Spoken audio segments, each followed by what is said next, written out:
حضور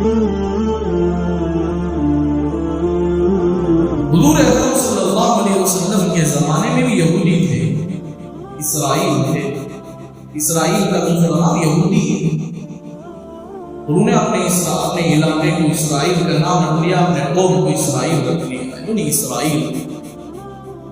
اللہ نے قرآن پاک میں بھی اس کے بارے میں ان کے بارے میں تذکرہ فرمایا ہے۔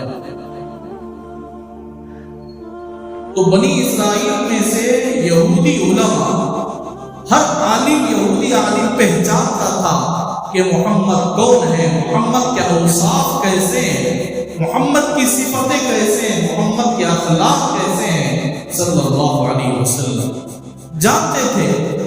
حضور اکرم صلی اللہ علیہ وسلم کے بارے میں یہود علماء، بنی اسرائیل کے جو علماء تھے، انہوں نے ایک مرتبہ ایک مجلس قائم کی، اس میں دشمنان اسلام بھی شریک تھے، ابو جہل بھی اس میں شریک تھا۔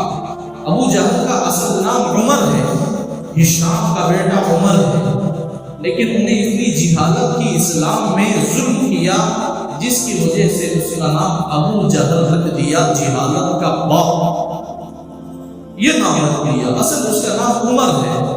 اس زمانے میں دو عمر تھے، ایک عمر بن خطاب رضی اللہ عنہ اور دوسرا عمر بن ہشام ہے۔ اسی لیے رسول اللہ نے دعا فرمائی، اللہم اعز الاسلام بعمر بن ہشام او بعمر بن الخطاب رضی اللہ عنہ۔ اے اللہ اسلام کو عزت کی بلندی پہنچا، عزت کا مقام عطا فرما، عزت عطا فرما، عمر بن ہشام کے ذریعے یا نہیں تو عمر بن خطاب کے ذریعے۔ رسول اللہ کی دعا عمر بن خطاب کے حق میں قبول ہوئی، لیکن عمر بن ہشام ابو جہل رہا، رسول اللہ صلی اللہ علیہ وسلم کی دعا اس کے حق میں قبول نہیں ہوئی۔ پھر بعد میں چل کر رسول اللہ نے فرمایا، ہر نبی کا ایک فرعون ہوتا ہے، میرا فرعون ابو جہل۔ تو ایک مجلس قائم کی گئی جس میں بڑے بڑے بنی اسرائیل کے یہودیوں کے علماء اور اہل عرب بھی تھے جو دشمنان اسلام تھے، سب شامل ہوئے، اس میں ابو جہل بھی رہا۔ سب لوگوں نے ابو جہل کی طرف متوجہ ہوئے، اس سے کہا گیا کہ تو جانتا ہے کہ محمد جھوٹا ہے؟ کون کہہ رہے ہیں؟ پورے عرب کے لوگ اس سے پوچھ رہے ہیں، کیا تو جانتا ہے کہ محمد جھوٹا ہے صلی اللہ علیہ وسلم؟ نعوذ باللہ۔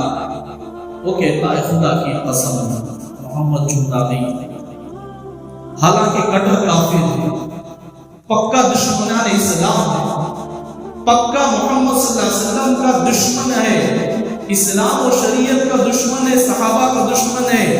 اس کی زبان سے الفاظ نکل رہے ہیں کہ محمد کبھی جھوٹ نہیں، میں نے اسے بچپن سے دیکھا ہے، اس کی زبان سے کبھی محمد کی زبان سے کبھی جھوٹے الفاظ نہیں نکلے، نہ کبھی مذاق میں نکلے، کبھی حقیقت میں جھوٹ نکلے۔ کبھی جھوٹ کی مجلس ہوتی تو حضور اس سے باہر نکل جاتے، تجارت کی مجلس ہوتی، بیپاریوں کی ایک مجلس ہوتی، ایک آدمی بھی جھوٹ بولتا تو محمد اس مجلس سے اٹھ کر چلا جاتا۔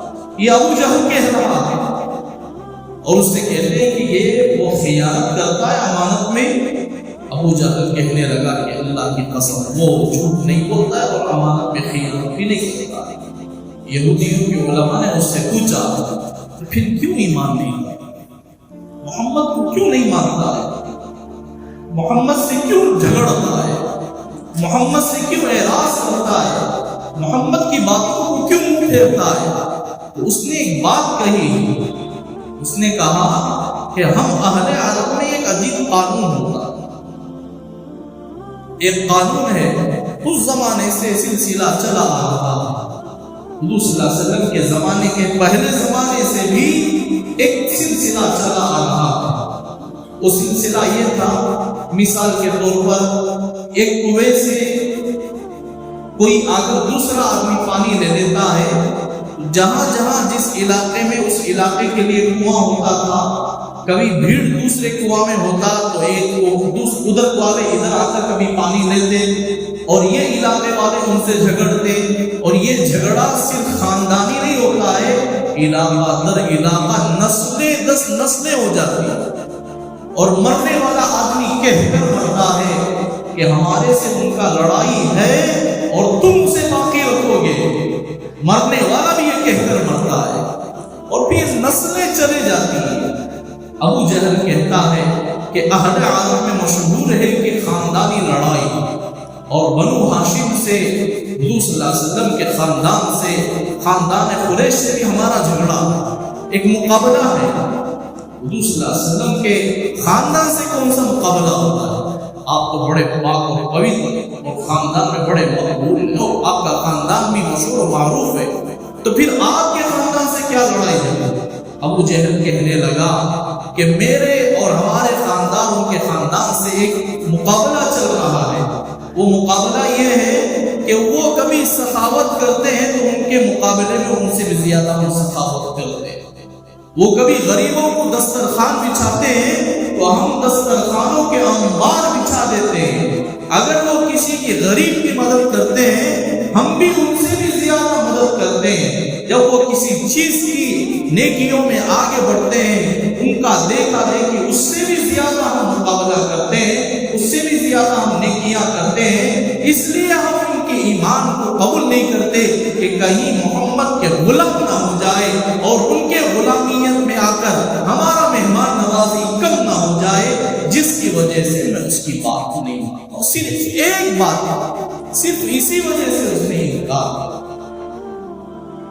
حضور اکرم صلی اللہ علیہ وسلم بڑے سخی تھے، آپ جتنی آپ کی وسعت ہوتی تھی لوگوں کی مدد کرتے تھے، لیکن ابو جہل کو جب وہ معلوم ہو جاتا تو وہ لوگوں میں بڑی خدمت کرتا تھا، لیکن اس کے اندر ایمان نہیں تھا، جس کی وجہ سے ہمیشہ جہنم